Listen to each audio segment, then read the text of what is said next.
adakah pinjaman Islamik itu ada riba dalamnya, bank Islam dan sebagainya. Dia ada beberapa persoalan di dalam soalan bank Islam dan seumpamanya ni. Pertama, dia dari segi kaedah akad tu banyak yang kelihatannya dari segi kaedah dia bukan riba lah. Dia bukan riba.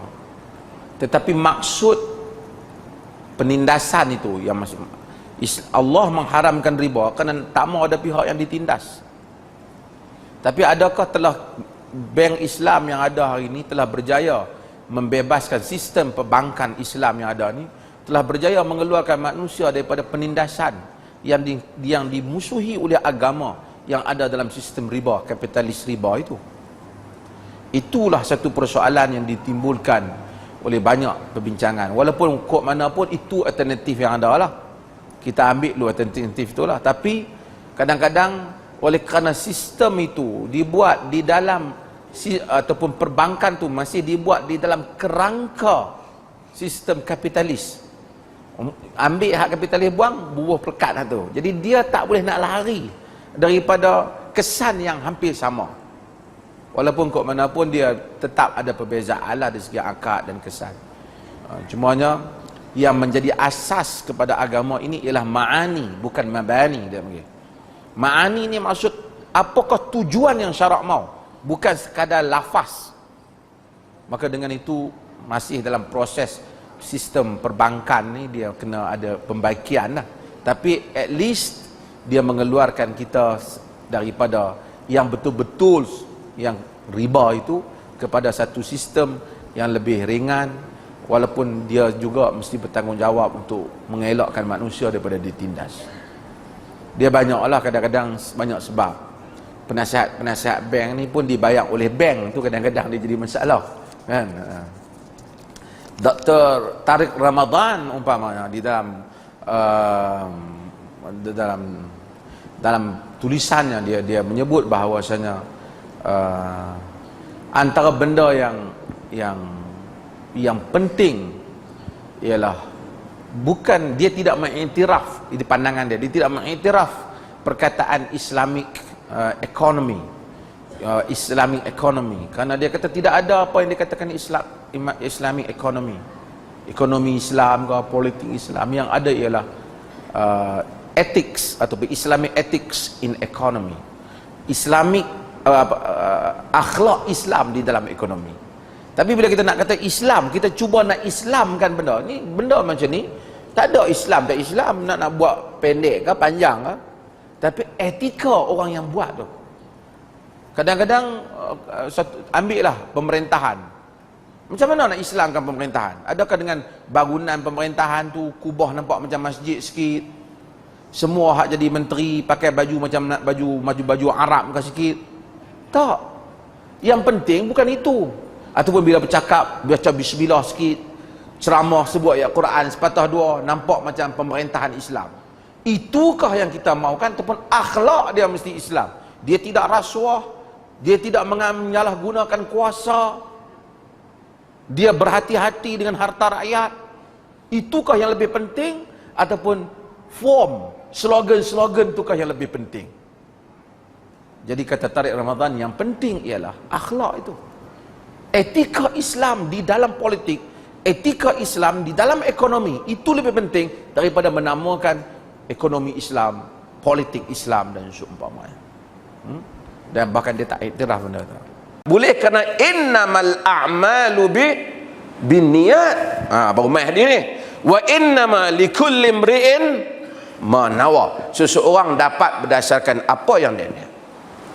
Dan ramai orang dia boleh buat layak buruk macam ni.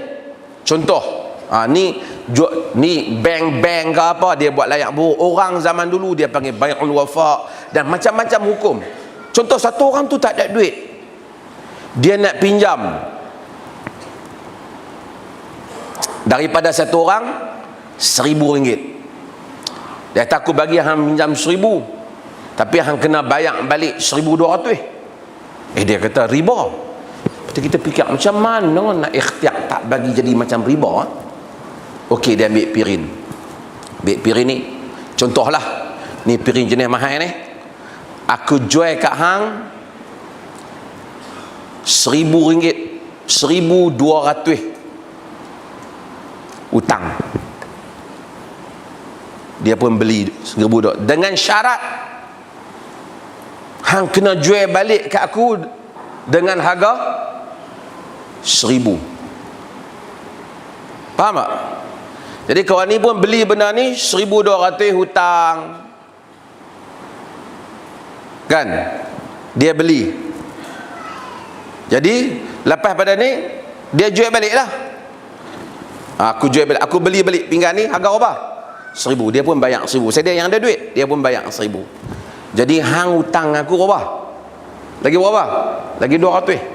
Pasal tadi hak awal hang beli RM1,200, aku beli balik ke hang RM1,000. Jadi nah RM1,000 hak nak pakai ada, tapi hang kena ingat hang hutang aku lagi RM200. Faham tak? Dia buat teknik macam-macam cara boleh, kan? Macam-macam cara boleh. Jadi dia bagi kita beli dulu, okey. Hang tak ada duit kan? Hang tak ada duit, nah. Hang beli yang ni dengan aku hutang. Ataupun hang beli yang ni kan dengan aku, ataupun dia pun beli hutang, dia ni patah balik bayar hak RM1,000 tu. Lepas pada tu dia kata hang hutang aku lagi RM200. Dari segi teknikal nampak macam jual beli, faham tak? Tapi dari segi tujuan ialah untuk menghalalkan riba. Kita balik, boleh ke tak? Innamal a'malu binniyat. Walaupun kalau tengok dia punya hujah, itu bukan riba. Riba RM1,000 dapat balik RM1,200. Ni dia beli kat aku RM1,000. Dia beli kat aku RM1,200. Dia barang aku, dia hutang. Lepas tu aku beli balik kat dia barang aku tadi, aku syaratkan dia kena jual dengan harga RM1,000. Aku bagi balik duit RM1,000 tu, hak dia, hak aku beli dia balik pada dia. Tapi hak perjanjian awal tadi dia telah beli aku, dia masih hutang aku lagi berapa? Lagi RM200. Pasal awal dia beli daripada aku RM1,200. Tekniknya nampak macam jual beli hutang, tapi hakikatnya dia mau pinggan tu ke dia mau duit tu? Dia nak pinggan ke duit? Dia nak duit. Ini riba. Tapi dia buat satu teknik supaya nampak hukum Tuhan ni boleh jadi. Samalah kita nak buat contoh, kan? Satu orang nak menggaul, Tuhan larang nak gaul isteri pada bulan puasa Ramadan, dia duk puasa.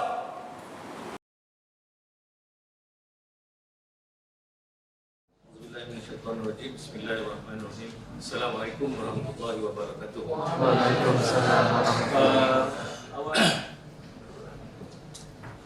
Topics that I will cover is the business of banking and monetary creation. Some of it which has been discussed over the last few sessions, but I just want to emphasize some points there. Yang keduanya, jual beli dan perbankan Islam. Belum lagi jual beli dalam perbankan Islam, tapi jual beli dan perbankan Islam. Apakah elemen-elemen jual beli? Is real Islamic banking possible? Then we will summarize. I will start off with ada quote, dua quotation ataupun kata-kata daripada John Kenneth Galbraith, famous economist. Siapa yang mempelajari economics akan kenal dia sebagai Keynesian economics. Dalam dunia ini ada dua economics yang penting. Satu Keynesian economics, satu Austrian economics. Austrian economics yang mengajak kita ke cara Islamik, ke cara monetary system yang ada sekarang ini. Kalau Austrian economics, mereka tidak setuju dengan monetary system yang ada. Jadi siapa yang mahu mengetahui lebih mengenai Austrian economics, baca Mises Institute, MISES Institute. Ya. Dia, John Kenneth Galbraith berkata, the process by which banks create money is so simple that the mind is repelled by it. Atau cara atau proses bank mencipta wang adalah sangat-sangat mudah sehingga akal kita menolaknya. Dan 2 hari ini daripada beberapa presenter dan solat sangat terang, very clear, menunjukkan bahawa ramai orang tidak memahami bagaimana wang itu diciptakan. Jadi memang kita semua sudah menolak dan mengawali akal kita. Dan satu lagi daripada Graham F. Towers, Governor Bank of Canada 1934 hingga 1954, dia berkata setiap kali bank membuat satu pinjaman baru, kredit bank yang baru akan diadakan dan kredit itu akan dimasukkan ke dalam bank dan uang baru akan diterbitkan. Jadi cara money creation ini sangat simple sehingga kita tidak mahu mempercayai bahawa kita ini dididik.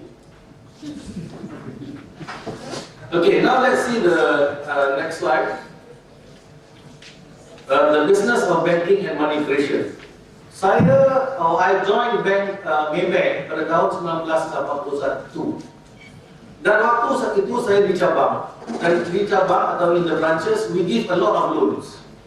Tetapi setiap hari kita mengeluarkan uang pinjaman berjuta, millions of dollars being lent out and dispersed every day. Tetapi di dalam peti simpanan kita tidak ada walaupun 1 juta ringgit, hanya mungkin 600,000 atau 700,000. Tetapi pinjaman yang kita keluarkan setiap hari kadang 8 juta, kadang 10 juta, kadang 20 juta. Jadi saya bertanya pada diri saya tahun 1981, dari mana bank dapat uang sebegitu banyak untuk memberi pada klien? How did the banks get their money to give to their clients? Tapi lama-kelamaan saya naik pangkat. Ya, saya naik pangkat, saya ditransfer, diposting ke London. Dan tiap kali naik pangkat, saya pun lupa lah soalan itu. Sudah tidak minat dengan soalan itu lagi. Tetapi apabila kita menyelidiki atau when we investigate further, is because money is just an accounting entry. To the banks, money is just an accounting entry. They do not even have the money to lend. Dia hanya menulis di dalam buku, dia boleh meminjamkan kepada kita. Itu satu rompakan yang besar. Disebabkan mereka memberi kita pinjaman dengan uang yang mereka tidak ada. Tetapi apabila kita tidak membayar, mereka mengejar kita dan membuat kita bangkrut. Dari mana uang yang mereka dapat? Tidak ada. Ya. So new money is money creation, new loan, new money. Senario, ya. Kita ambil satu senario yang kita jarang fikir. Kita ambil satu senario di mana satu negara yang baru diciptakan, a new country is being created. Apabila ada satu negara yang baru, maka kerajaan yang ada atau pemerintah yang ada mesti mengadakan wang. Sebab tanpa wang dia tidak boleh membayar gaji pada karyawan, dia tidak boleh membayar gaji pada uang pada kontraktor dan segalanya. Jadi apa yang terjadi ialah kerajaan akan menciptakan satu bank sentral. Dan yang pertama pemerintah akan the government will give the bank a bond. A bond is a promise, bukan James Bond ya. A bond is a promise to pay. Jadi pemerintah akan memberi kepada central bank satu janji bahawa mereka akan membayar kepada central bank dan central bank akan mengeluarkan sejumlah uang. Ya. Jadi central bank akan mengeluarkan uang dengan bond yang dikeluarkan oleh government. Katalah central bank keluarkan uang sebanyak 1 juta. 1 juta ringgit atau rupiah. Ini uang aja ya. Dan untuk mencetak uang itu, ya, kalau 1 juta dolar dengan berapa keping itu 1 juta keping, untuk mencetak 1 juta dolar mungkin 10.000 ringgit saja. To print 1 million or 10 million or 1 trillion requires only a few cents. Why? Because it's paper. It is pure paper. Ya, whether you put, kemarin ada yang sudah ceritakan, whether you print $1, 1 rupiah atau 1.000 rupiah, ataupun you print 1.000 rupiah ataupun 100.000 rupiah, harga cost printing itu tetap sama. Jadi government printer ini ataupun central bank ini akan print ini dan beri pada government. Katalah diberi government 1 juta uang, ya, uang kertas. Tapi nilai uang itu sebenarnya ataupun kos uang itu mungkin hanya 10.000. Jadi kerajaan atau pemerintah, the government will use the money to bayar kontraktor untuk buat jalan, untuk buat sekolah, untuk membuat apa saja yang diperlukan, dan akan menggunakan uang ini untuk membayar gaji-gaji karyawan juga. Jadi daripada kos printing yang 10.000 itu tadi, mereka mendapat nilai sebanyak 1 juta, ya, ataupun 1 miliar ataupun 1 triliun, hanya dengan pencetakan yang sedikit itu. Perbezaan atau perbedaan antara 10.000 kos printing dan 1 juta ataupun 1 miliar value mata wang itu dinamakan signal rush. Itu hanya di tangan government untuk print. Signal rush. Cari di dalam internet apa itu signal rush.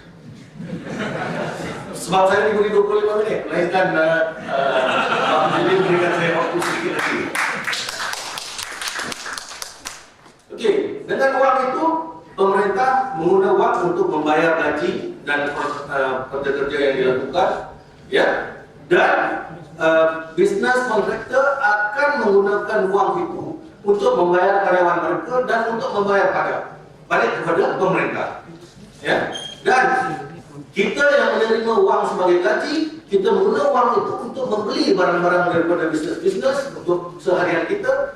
Kita membayar pajak dan yang lebihnya kita akan menyimpan di bank, dan bank akan menggunakan uang itu sebagai pinjaman untuk sektor-sektor yang memerlukan pinjaman. Ya, oke.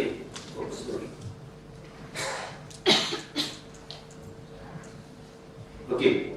So the core business of banking. Kita tanya dulu sebelum kita pergi ke Islamic banking. The core business of banking is not deposit taking. Bukan mengambil deposito, itu bukan kerja bank. Mereka hanya memerlukan itu untuk meminjam. Sekiranya mereka terlalu banyak uang simpanan atau uang deposito, mereka akan kerugian. Sebab keuntungan mereka adalah daripada pinjaman yang diberikan. Dan kadar faedah ataupun bunga yang dikenakan pada pinjaman mesti lebih tinggi daripada apa yang diberi pada deposito, dan perbezaannya setelah puas mereka membuat keuntungan.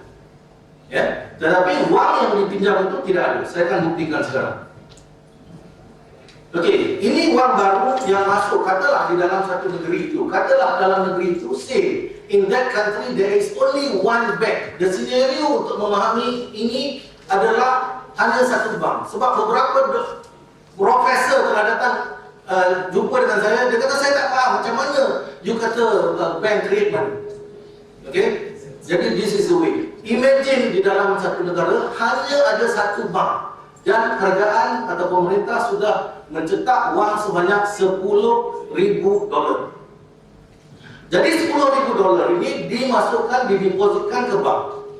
Bank hanya mesti simpan 10% sebagai statutory reserve requirement, SRR, ya, statutory reserve requirement, dan sebab itu uang yang akan nasabah akan datang untuk withdraw, ya, dan selainnya mereka boleh diminjamkan. So they will lend 90%. So 10% keep as reserve, 90% dipinjamkan. Katalah yang dipinjam, yang mendapat pinjaman itu, mereka tidak menggunakan pinjaman itu, tetapi masuk balik ke dalam bank. Ya, the one who receive the money do not use the money, but they keep back in the same bank. Jadi disimpan, masuk lagi dalam bank yang sama, ya, itu bank yang sama, ya, dan bank yang sama akan boleh pinjam lagi 90% daripada apa yang disimpan. Dia tak pakai duit itu, disimpan dalam bank, dia boleh pinjam lagi. He will continue for 9 times. Okay?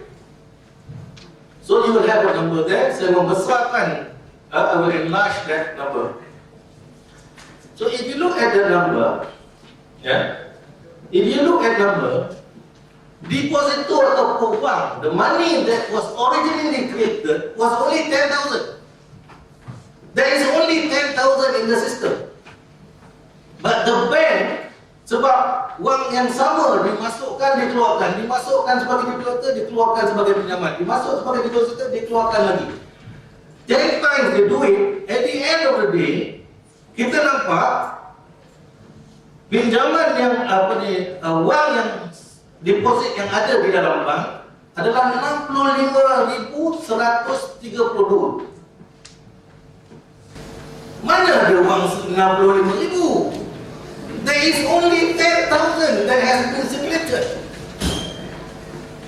But the banks have been able to create this money out of thin air from nothing and to you and charge to you. What is the basis of their lending? Tak ada apa. Dia tidak ada wang untuk memberi. Hanya dengan proses money creation ini, the banks are able to lend money out. Ini kalau satu bank baru kenapa? Imagine there are so many banks in Indonesia. Imagine there are so many banks in the world. Itu sebab kita tak nampak apa kalau dikata magic ini, kita tak nampak. Ya. Jadi inilah yang dikatakan money creation. Okay, money in the bank sebagai liability, money in the bank ya, 65,000 ya, itu wang-wang nasabah yang nasabah simpan ya. Total loans given out 58,000, cash in hand tadi 6,500, total 65,000 balance ya. In bookkeeping you must balance ya. Tetapi you tengok aset 65,000 tapi initial cash is only 10,000. This is the biggest fraud in the world that nobody knows. Even the central bank tak tahu. People who work in the central bank also don't understand this. I worked 20 years in the bank. I don't understand this. Apa lagi yang datang ya, nak dengar talk for 1 hour, talk for 35 minutes, nak understand what is in the banking system. You don't understand. Unless you really sit down and you do real research about what banking is all about. Then, katalah interest ataupun bunga yang di-charge, ya, yang dikenakan kepada peminjam tadi, the borrower is charged a 10% interest. That's 5,882. Where is the borrower going to get the money to pay? Unless the government print more money. But as they print more money, the value of money drops, inflation creeps in. Is inflation a phenomenon that you can stop under the current monetary system? No way. Indonesia, I've been in Indonesia for the last 7 years doing my business. Indonesia is a beautiful country. Indonesia is a very rich country. Jarang dapat satu negara yang kaya dengan resources. But at the same time, Indonesia is a poor country. Why? Because the powers that is international do not want Indonesia to be rich, because they can buy your resources cheap and enhance the resources and then sell back to you at a higher price, and your reserves continue to go up because you sell your resources cheap, you buy back the resources expensive, negative resource. So the question, how much actual cash is in the system? You know it's 10,000. Where did the bank get the money to lend to the borrowers? They just put it in the accounting books. Where will the borrower get the money to pay their interest? Not until the government print more. And what happens when all the customers want to withdraw all their money at the same time? Apa akan terjadi sekiranya semua kita pergi nak mengeluarkan deposito kita dalam masa yang sama? Then they call it bank. Okay, kita lihat balik ya. You look back at kafir bank or conventional bank ya, or bank riba. Riba bank memberi pinjaman 100,000 dengan kadar bunga 10%, 10% interest rate. Customer dinamakan sebagai peminjam, ya. The customer is known as a borrower. So at 10% interest rate is 110% charge. The bank makes a 10% profit, which is 10,000. Status customer di dalam bank konvensional dinamakan debtor ataupun pengutang. Ya, jelas ya? Ini jelas riba. Why riba? Because most of kita punya syariah advisor, dia mengatakan disebabkan ada 10% increase. Wang yang lebih daripada apa yang dipinjamkan itu haram, jadi riba. Ya? Itu salah satu sebab. But, ya tuan-tuan, puan-puan, bapak-bapak, ibu-ibu, ya, ladies and gentlemen, saya ni dah kerja bank riba dah kerja, bank Islam dah kerja, sekarang ni saya berniaga. one of the problems, ya, kita tengok dulu ya. One of the problems or challenges, bukan problem, ya. Salah satu challenge di dalam bisnes is risk. Bila kita berniaga, you tak boleh tentukan sama ada besok hujan atau tidak. You tidak boleh tentukan besok ada persaingan ataupun kompetitor di sebelah you ataupun tidak. You belum tentu barang yang you pesan, you order dari barang, you purchase dari barang itu akan sampai. You belum tentu ya harga hari ini dengan harga besok akan jadi sama. Tetapi bank dia tetap tahu. Oh, sebagai umpama, as an example, let's say saya menjual nasi gudeg, ya. Saya menjual nasi gudeg. Saya baru nak mula perniagaan. I just want to start business selling nasi gudeg. Saya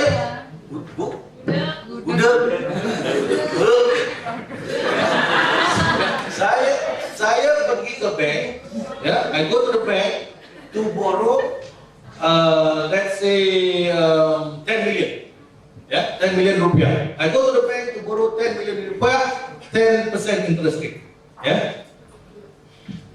Dan saya akan beli beras, saya beli ayam, saya beli nangka, saya beli whatever that is required to do nasi gudeg.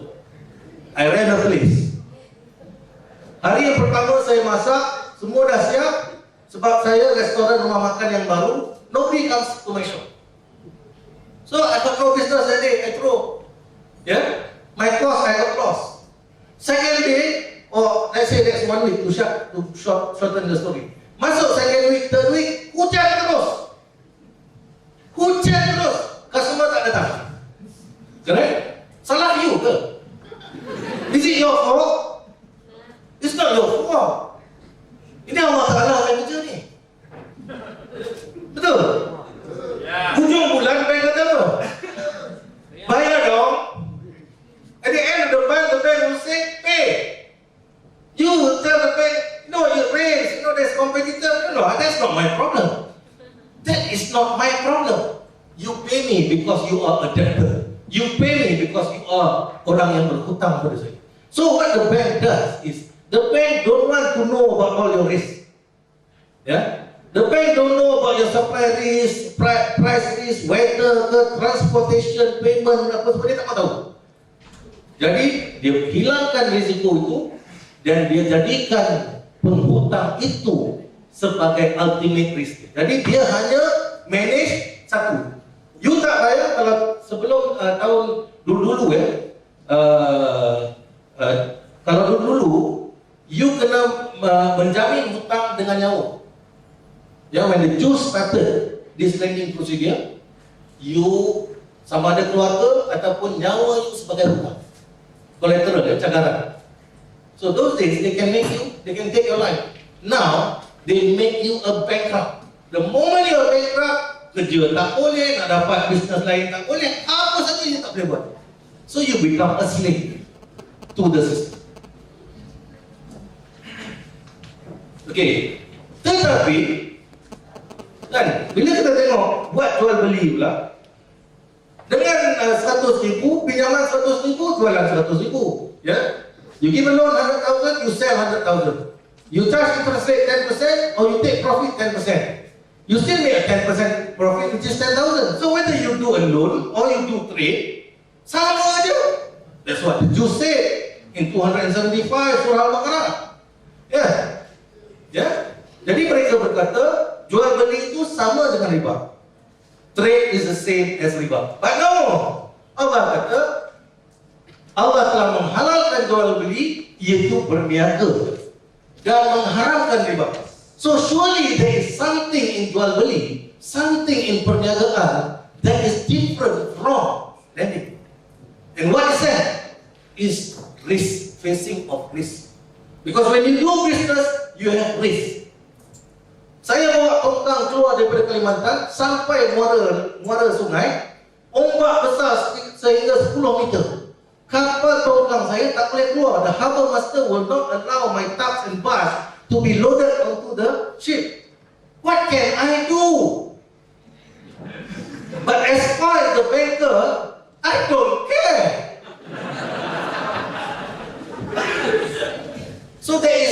risk sharing element in this banking business. So I want you to understand that, because if you do not understand that, then you will not understand what Islamic banking is all about.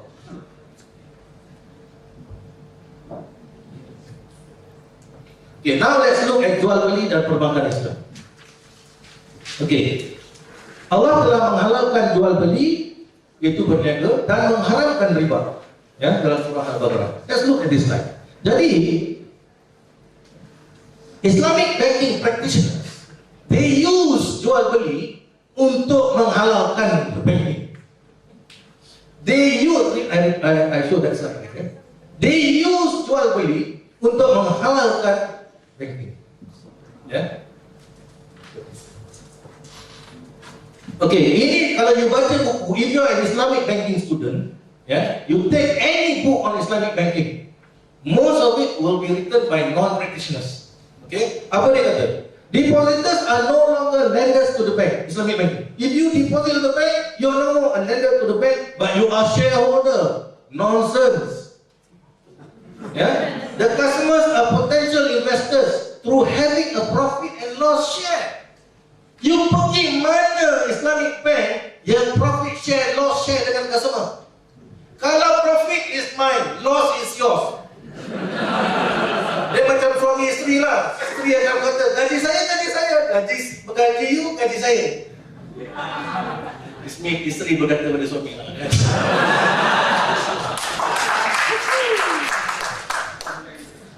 They are no longer borrowers. Look at that. They are no longer borrowers. There is a central bank speaker tadi, I don't know whether he's still around, but you ask him. You ask the central banker whether the customer is no more a borrower and they are shareholders of the bank. I will be very surprised and I will invest in Indonesian banks if I become a shareholder. Through his engagement in PLS contracts, PLS is profit loss sharing contract, the bank becomes the partner of the investor. What nonsense is this? And unlike its conventional counterpart, provides equity capital rather than debt capital. Kalau dia provide equity capital, means they are doing musyarakah. They go into partnership with you. If they go into partnership with you, they must share your loss. But no bank, whether in Malaysia, whether in Indonesia, or any part of the world yang does Islamic banking, share the loss with the bank, share with the customer. Second author, the profit and loss sharing arrangement between the bank and the customer on both sides of the balance sheet, which represents unique risk characteristics. Nonsense. Yes, if you look in the balance sheet, that's what it represents, because it's just written by man.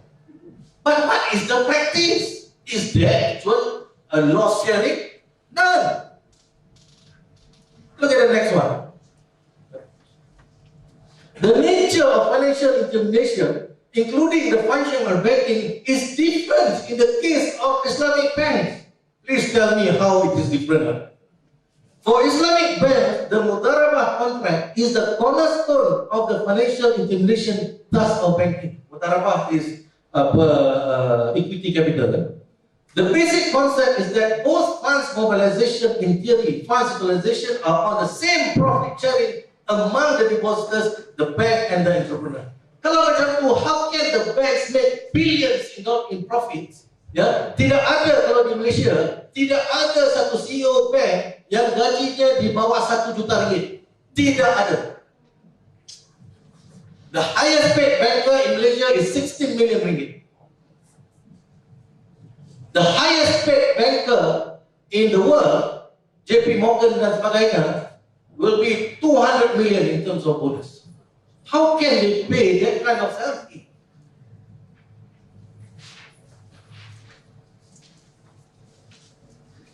Islamic banks face significantly different risks as compared to an interest-based conventional system because they operate primarily on profit-sharing basis. They must be living in mass because they don't know what they are talking about. Compared to conventional banks, if you were to obtain an Islamic loan for a project, instead of being charged interest for the loan, you could be paying fees or sharing a portion of your profits for the project with the bank. Mana profit dia ambil lah. Dia kata kadar untung 10% ataupun 12%. But when it comes to your loss, it's yours 100%. What are the cornerstones of sale? Okay, elemen-elemen jual beli. There must be a seller. There must be a buyer or pembeli. The language of the contract, offer and acceptance, which is akad, must be there. Mesti ada barang untuk dijual. There must be a price. Ya, but ini bila kita kata jual beli. Tetapi kalau kita kata berniaga, tak ada ini this word called risk di dalam situ. Which is why the interpretation of jual beli cannot be jual beli. It has be, it's got to be berniaga. Because when we use this term jual beli, then we can manipulate the jual beli to give advantage to the bank. And that's what they have been doing. Okay, saya nak tanya di sini. Most of you have banks. Yeah? Most of you are customers of bank. Kalau waktu tidak ada bank Islam, kita pergi ke bank itu basically untuk apa? Satu untuk simpan duit, dan satu lagi untuk pinjam, kan? Jadi kita pergi ke conventional bank untuk pinjam duit, okay? Okay, siap. Bila kita pergi ke Islamic bank, kita nak buat apa? Kita nak simpan duit dan pinjam duit. Siapa yang nak jual beli dengan bank ni? Who is the one that wants to do buying and selling with the bank? None. The bank don't even have the stock that you want. I profit from a bank. From this system, I make some profit. Saya jual batu bara. Ada satu bank datang ke saya, "Sir, can I buy your batu bara? I want to go and see your mine." So dia datanglah ke Kalimantan, tengok tambang saya, my mine. And then they say, "I want to buy your coal, but every day you got to buy back your coal." And they say, use this coal to sell to their customer. Ya, dia pagi dia tak, masa dia nak ambil coal saya, dia tak bayar tu. Dia bayar petang. Coal tu sekali je dia tengok. Dalam 2 tahun, 2 years I did this transaction with them. Only one time they go and see the coal. The coal does not even come to their doorstep. The customers don't even get the coal, get to see the coal, quality coal macam mana pun dia tak tahu. Tetapi bank jual pada customer, customer jual balik pada saya buat RM125 satu transaction.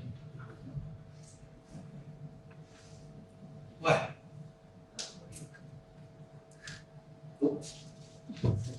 Okay, one of the problems is this murabahah trading. The bank in Malaysia, tempat lain banyak nak terima lain-lain konsep. But in Malaysia they started with this. Kita pergi bank, customer pergi bank. Mr. Banker, I want a loan. Islamic banker says, "Oh, minta maaf saya ni Islamic. Saya Islamic, saya tak bagi loan." So kita pun keluar. Kan? Kita nak keluar, wait, this way. I can sell you something.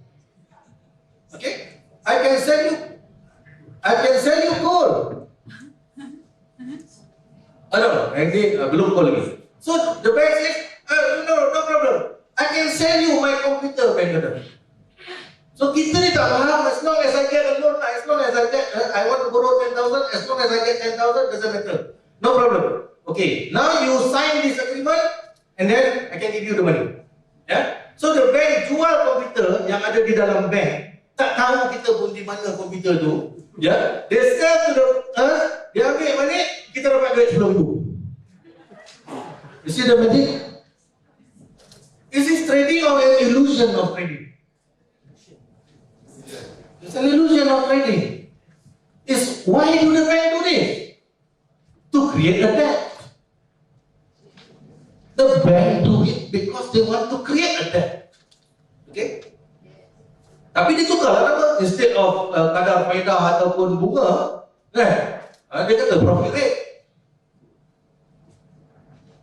Of course, some Islamic bankers will not agree with me.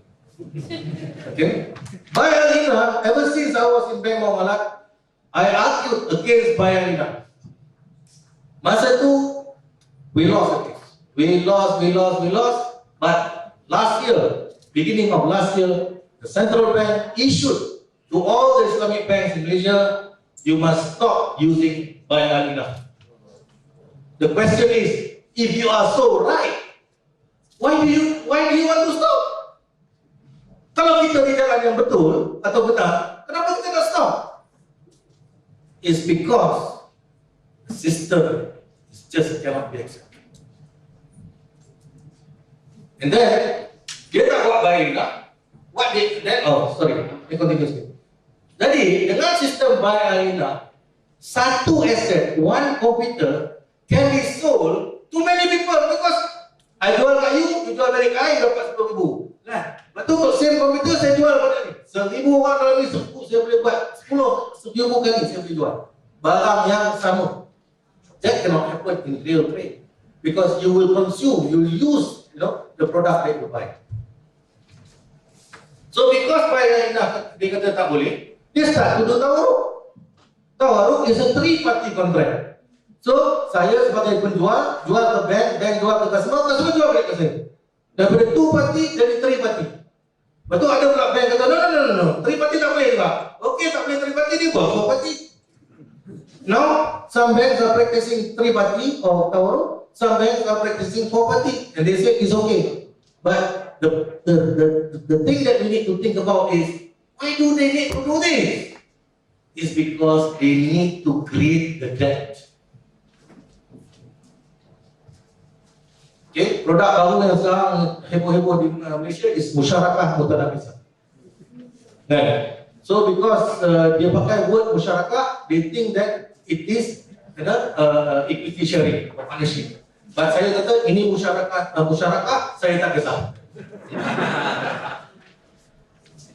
Okay, but tadi this is 3-party contract tadi which is still being practiced. But in 1100 AD, 1000 tahun dulu, 900 tahun dulu, the riba bukan diharamkan only by the Muslims. Riba is also haram by Buddhism. Riba is also haram by the Christians and Jews. So 900 years ago, the Christians and the Jews were thinking, macam mana saya nak mencari jalan ni? So they introduced 3-party contract. 3-party contract. Okay? It's called contractum trinius. Sorry, one more word missing there. Contractum trinius, which is contract is contract, trinius is 3. Please Google contractum trinius. The church 900 years ago said this is haram. Fatwa orang Islam hari ini mengatakan this can be done. Okay, that's how it is. Then let me give you another real example. 10 minutes, cepat. Saya takut cepat sangat nanti 730. Okay, I go to the bank. The bank gave me a credit card. One of the banks in Malaysia gave me a credit card, Islamic credit card. So when they gave me this Islamic credit card, bila saya nak pakai, dia kata you must call the bank before you use. So bila saya nak gunakan credit card itu, when I wanted to use the credit card, they said, sir, you must first have an akad because this is Islamic credit card. So saya pura-pura saya tak tahu. Masa tu saya dah berhenti daripada bank Muamalat. Saya pura-pura I pretend not to know Islamic banking. So dia kata, sir, the bank will sell you an ATM machine for 140,000. Oh, saya pura-pura tak tahu lah. Kan? So dia kata, sir, just say you agree. Katakan saja setuju. Ini bank yang beritahu saya ni. Wallah, ini sebenarnya terjadi. Bank kata je setuju. So I said, yes, I agree. Then now sir, sell back the ATM to me. So I said, agree. can use the credit card. Saya lupa nak tanya, how much is in the ATM? Kalau lebih daripada loan yang dia nak bagi saya, patut saya beli ATM machine. So you see, what kind of transaction it is? Can you call this a trade? This is hilah, legal trickery. Menggunakan kontrak untuk menghalalkan sesuatu. So, let's ask some questions. Do I need the machine? The bank wants to sell me an ATM machine. Do I need the machine? I don't need the machine. Where is the machine? The bank tak bagi tahu. Where is the machine? Does the machine really exist? I don't know. What is the condition of the machine? Baru atau lama? Saya pun tak tahu. Is the sale inclusive of the cash in the machine? I hope so. Possibility of same machine being sold to 2 or more people at the same time? Of course. One telephonist akan kata saya jual machine ni, another telephonist will say I sell the same machine to somebody else. And you are selling the same machine 2 times to some parties. Why is all these things happening? Because kita nak menghalalkan riba. Okay, elemen-elemen jual beli. Bos, tolong sikit. Elemen jual beli. Okay, bila katakan jual beli, please do not just say jual beli, because jual beli I can eliminate this issue about risk. Yeah, when you say trade, then there is an element of risk, and that is the key to Islamic finance. So if you look at element of trade, there must be a seller, and there must be the seller wants to sell something. There is a product to sell. Then there is a buyer, and then there is someone who uses the item. Yeah. So the retailer, kedai, dia akan beli sayur ataupun peralatan apa, dia jual pada kita, kita akan guna.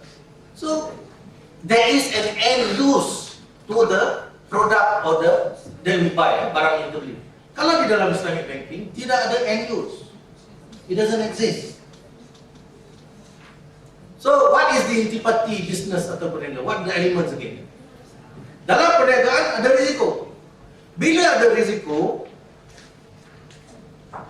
ada ketidakpastian. There is uncertainty in business. You cannot make. You ask any businessman, can they make the same amount of profit every month? No way.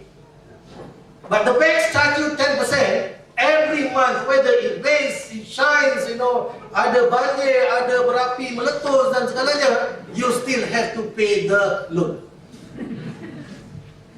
That is banking. Whether it's Islamic banking or commercial banking, it's the same.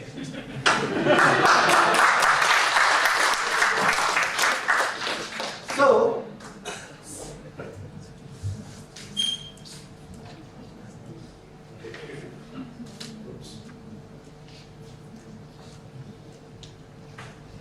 okay, so what does the Islamic banks do? Ingat tadi conventional banks don't want the risk involved with the business. What does the Islamic bank do? Dia pun remove the risk of the business and transfer the risk to the borrower. Same.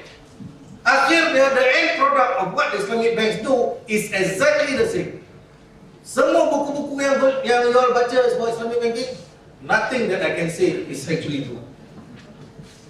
Because of that, ingat dia datang.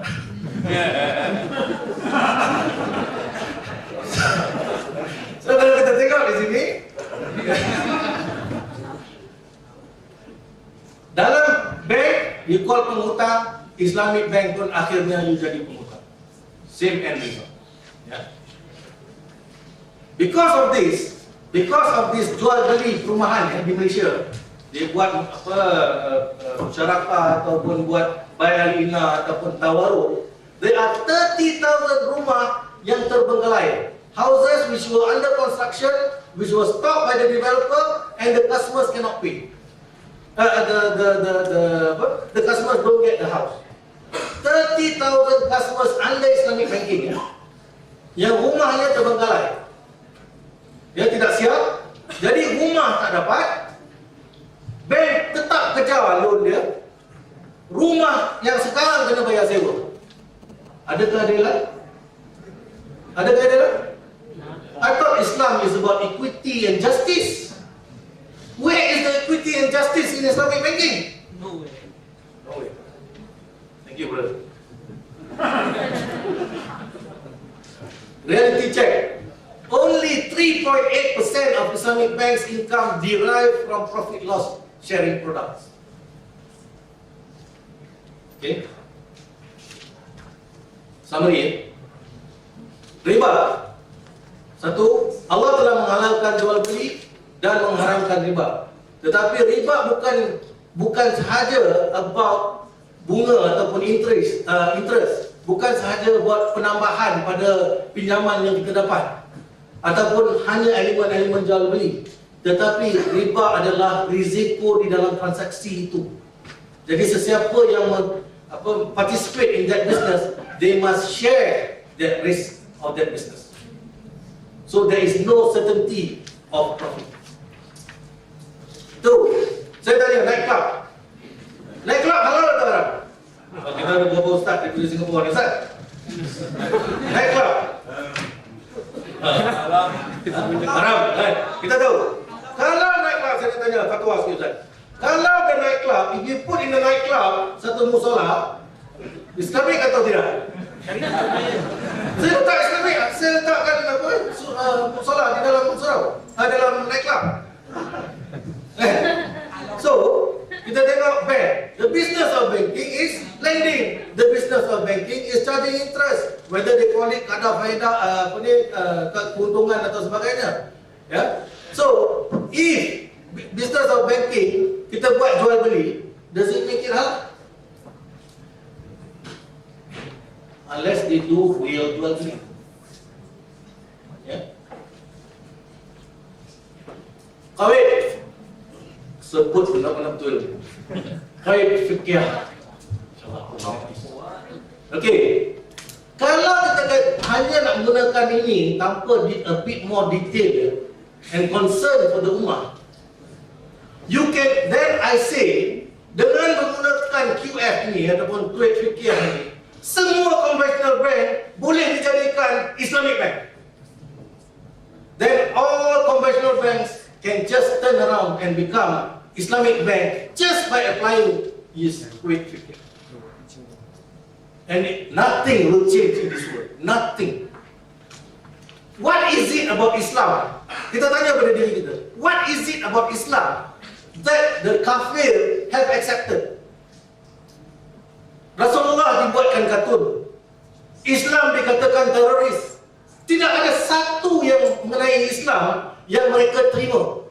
Tetapi bila kata Islamic banking, di Amerika buat Islamic banking, di UK, United Kingdom buat Islamic banking, Hong Kong Islamic banking, Japan Islamic banking, serata negara Eropah nak buat Islamic banking. Why? Because they know at the end of the day is the same thing, so you don't shake the tree.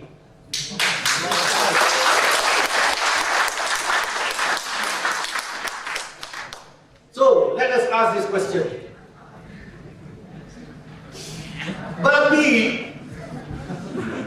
Babi itu adalah riba dan kita tahu babi itu haram. Kalau kita ambil tulang babi itu ataupun ekor babi buat sausage, halal atau haram? Tetap haram unless in condition of darurat.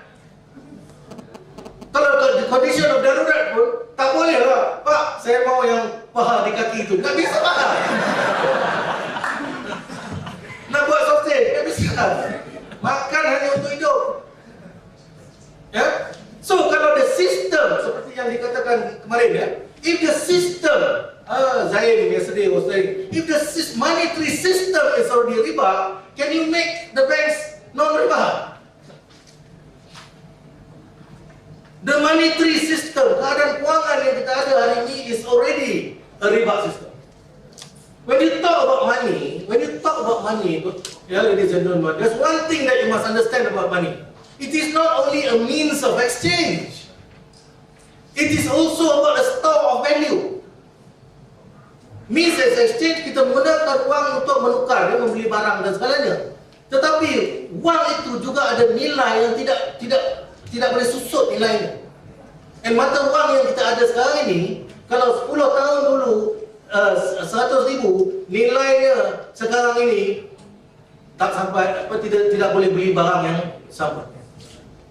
So, susut nilai. You are losing value. Why? It's because it's a fiat system. Fiat means by order of, dengan perintah. Itu sebab kalau jabatan kerajaan di Malaysia, pemerintah di Malaysia yang menurut perintah. Jadi kita ni menurut perintah saja. By order of the government. That is why we will remain poor.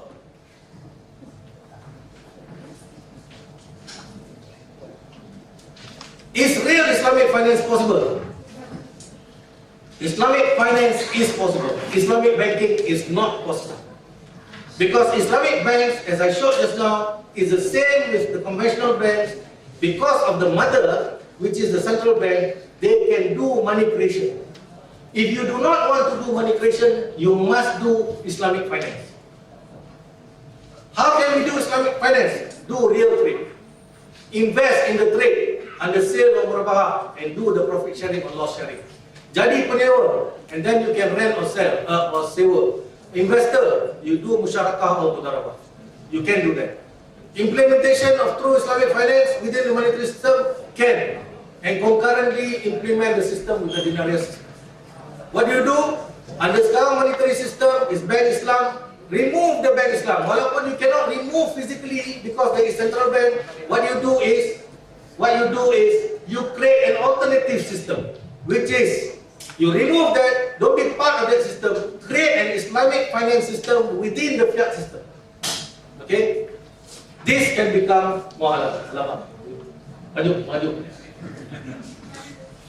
Islamic finance, one, you have the so-called bank or mudarib for safekeeping. Orang simpan duit di bank depositor hanya untuk keselamatan. Itu you tak bayar keuntungan, you tak bayar faedah, because you simpan di dalam fasiliti, saya kena buat bangunan apa semua. Jadi you simpan duit, I kena charge you.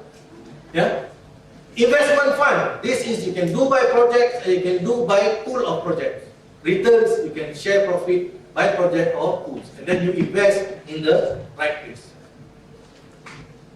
There is already one in existence that I know of, which is tabung haji. Tabung haji sebagai mudarib mengambil deposit daripada nasabah, mereka invest di ladang, di sawit, di mana-mana, di factory, dan untung yang mereka dapat mereka beri ke nasabah.